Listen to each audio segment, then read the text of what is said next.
And welcome back.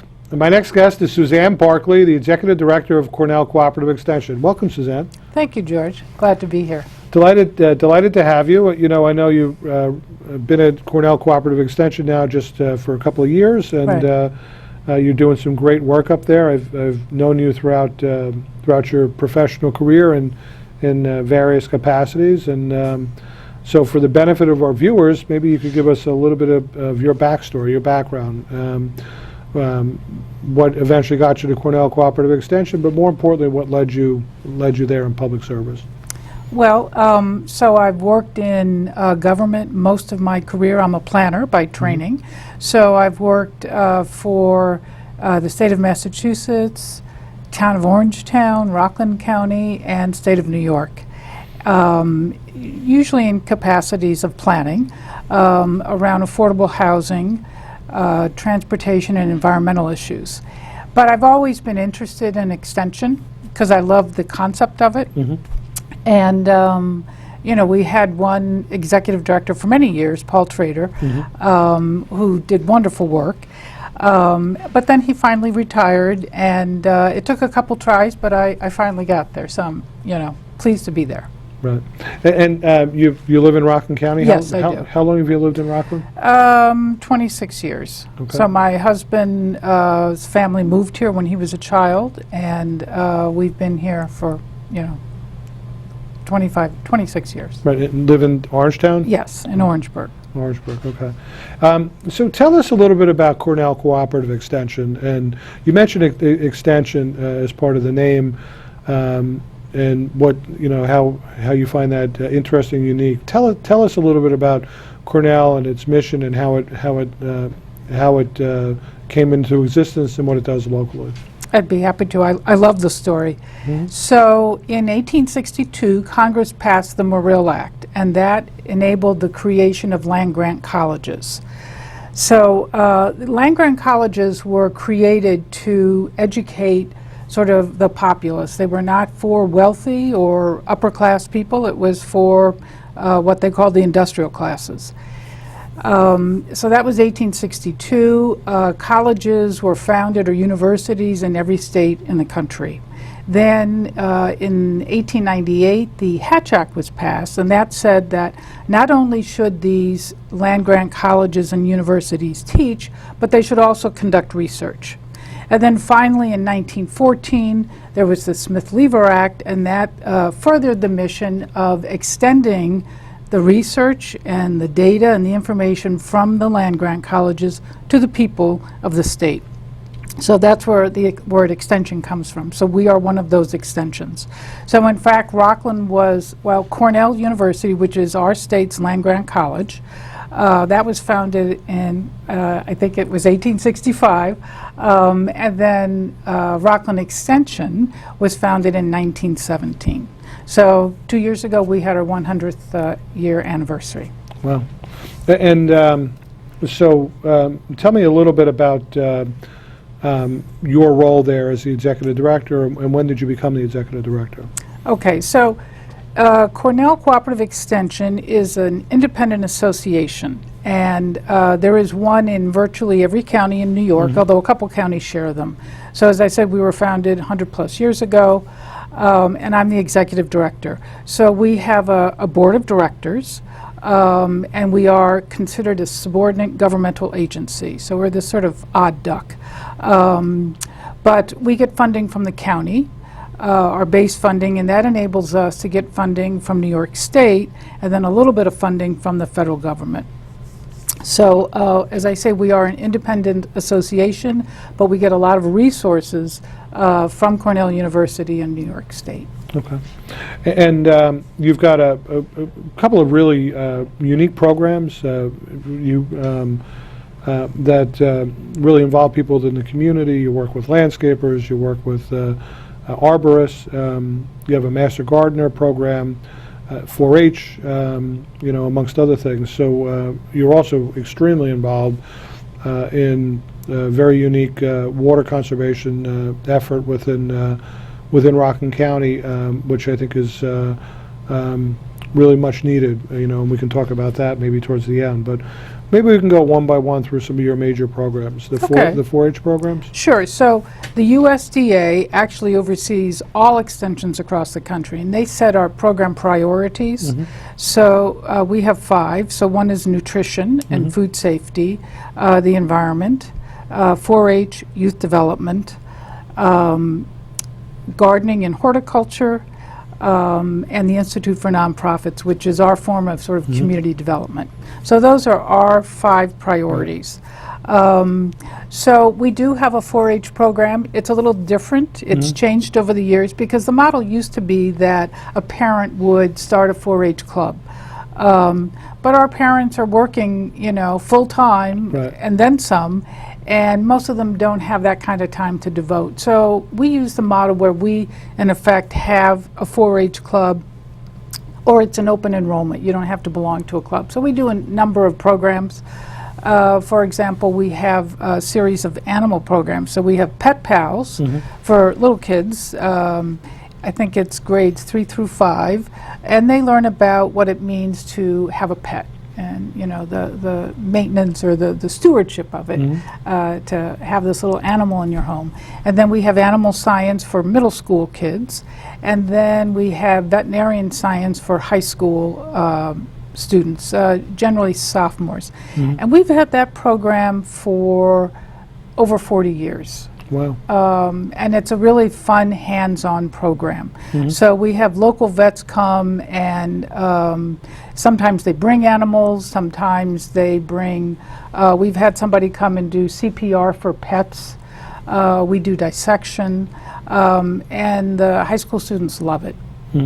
So we also do financial literacy for young people, which is a big issue now with,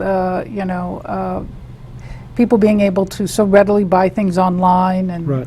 so that's I think, a priority for us.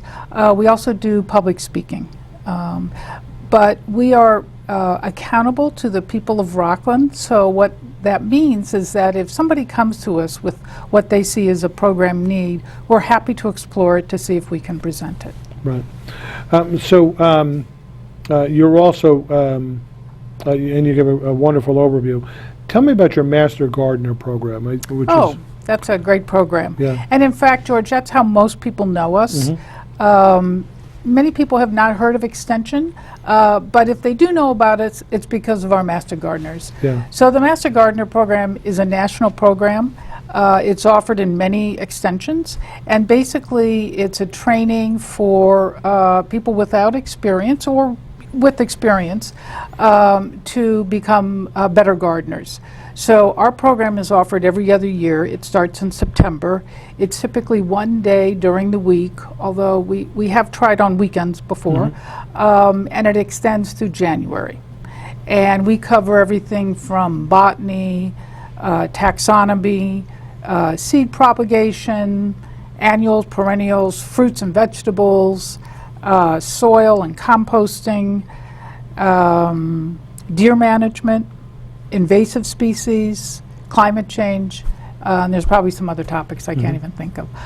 But then the idea is that once our Master Gardeners go through this program, then they offer to volunteer for 100 hours over 2 years. But of course, many of them stay on, and we have probably roughly 50 volunteers who are regular volunteers for us, and but we have many more than that. Many of our programs are offered in libraries, community centers, and they're presented by our Master Gardeners. Oh, well. Yeah, so we're very fortunate to have them. They're very dedicated, both as gardeners and really as environmentalists. Right. And the Institute for Not-for-Profits, before we get to water conservation, the Institute for Not-for-Profits, maybe you could speak a little bit about Sure. that. I know Paul was had been very involved with that for very Yes. many years.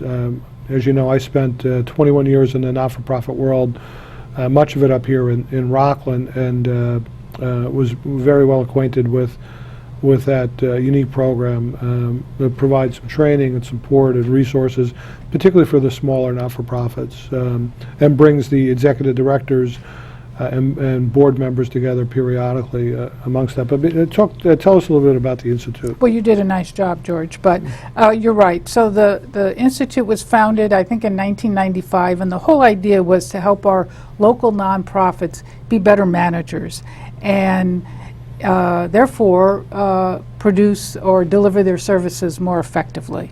So we offer a series of workshops. Usually we have 4 basic workshops in the fall, and then we have electives spring and, well, winter and spring. But one thing we also do every 5 years is we conduct an economic impact survey. And so we did that in 2017, and it's an online survey of our local nonprofits.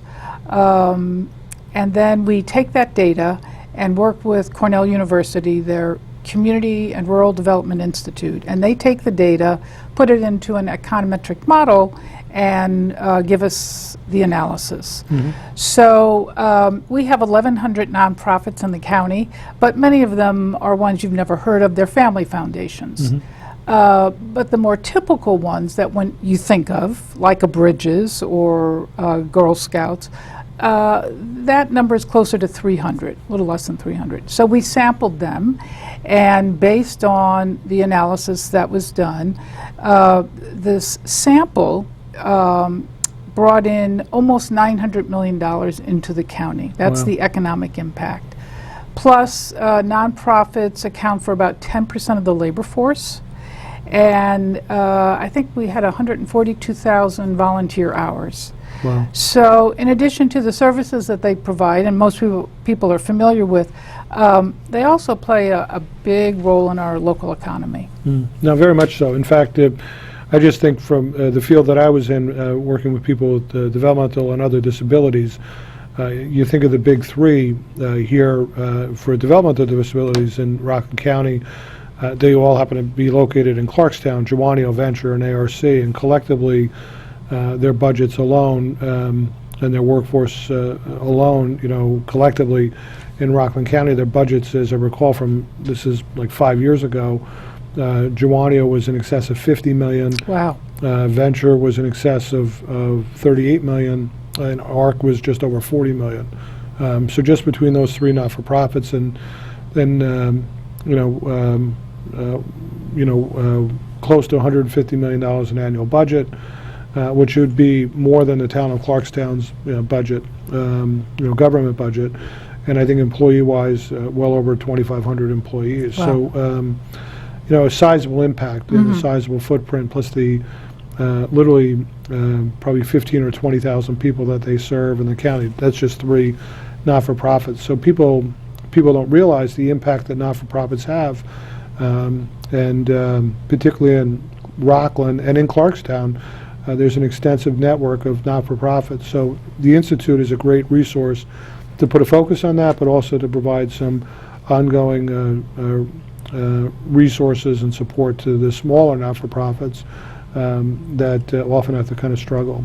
Right, yes, many of them do. Right. And you're right, it's a way to share resources and for people to learn about, fundraising or just share information so they don't have to reinvent the wheel every time. So we only have a couple of minutes left. I want to get to water conservation and then also how residents can get involved with Cornell Cooperative Extension or support any upcoming events that you might have. So maybe we could talk a little bit about water conservation and some of your involvement and Cornell's involvement. Oh, okay. So we already are somewhat focused on water conservation because of our Master Gardener training. So that's part of our training. But we also do training with landscapers around fertilizers, and water conservation plays into that. We promote rain barrels, and we do a lot of composting classes, and that also winds up conserving water. But, in our county, our water only comes from, the rainfall that lands in Rockland. So we really have to be aware of what we need to do to conserve it. So, and there's a lot of pressures right now. Even though we've had rather unusually high rainfalls in the past several years, so normally we get about 50 inches of rain a year. Lately we've been getting more like 60. So that makes it a little tricky to get out the message that we still need to conserve. Right. But of course that rain doesn't always fall when we want it to. What we'd like to do is sort of pull back from the garden and the landscape and look at big picture, such as the watershed, and help people understand how important it is to preserve and protect this, not only for our water supply, but also for water quality.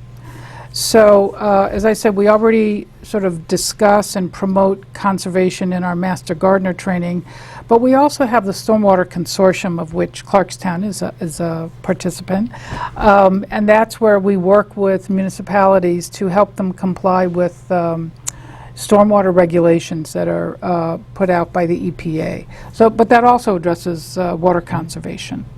So what we're looking to do this year is to do more education around sort of the big picture, and you know, explain to people that it really is something we can't forget about or become complacent about, because we are a small county, and you know, it's it behooves us to, you know, watch over our resources. Absolutely, absolutely, and that's the struggle that we all go through, right? I mean, we're looking at redevelopment in a lot of our areas. You know, we're looking at opportunities for new development.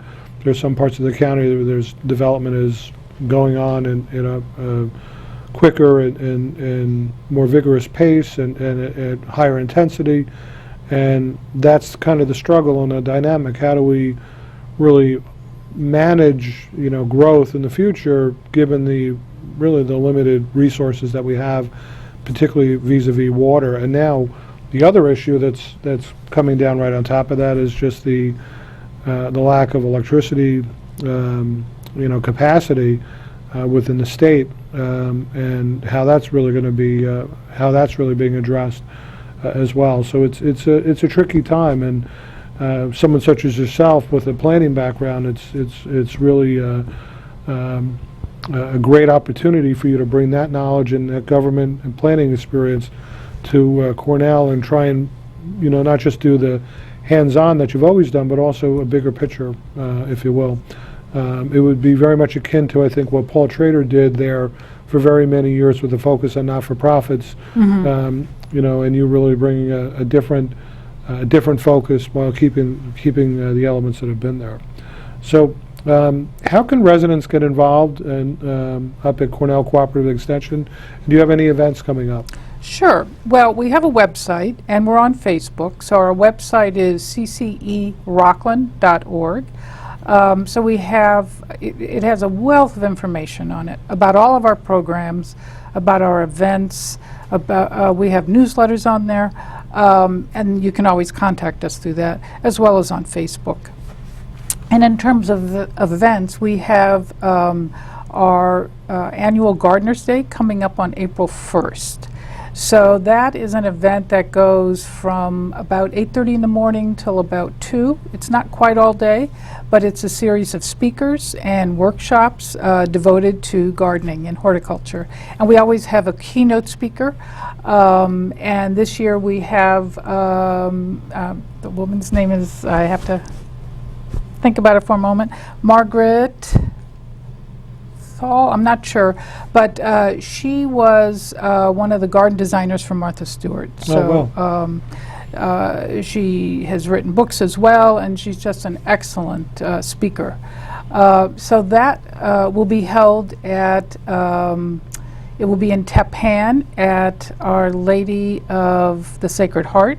So we do that often. We don't always do our programs in Stony Point because some people think that's the end of the world, even though, you know, it's 20 minutes away from any place in Rockland. So we do events and workshops all over the county. So this particular one will be in Tappan at the school. Right, and you provide a real resource for landscapers and for residents. I mean, if you want to get additional information on some of the programs and help with diagnosing issues with, you can have problems with invasive species or issues with your grass, Yep. and your lawn, and Cornell can really help you out, and everything from where to go and how to do testing and how to diagnose and treat some of the issues. So it's really a great resource that our landscapers are using, and our residents as well. I wish more people knew about the great work that you do. So you're right. You mentioned the horticultural lab that we have. So anybody can come in. They have a plant that's not thriving, or it's covered in some kind of insect and they don't know what it is.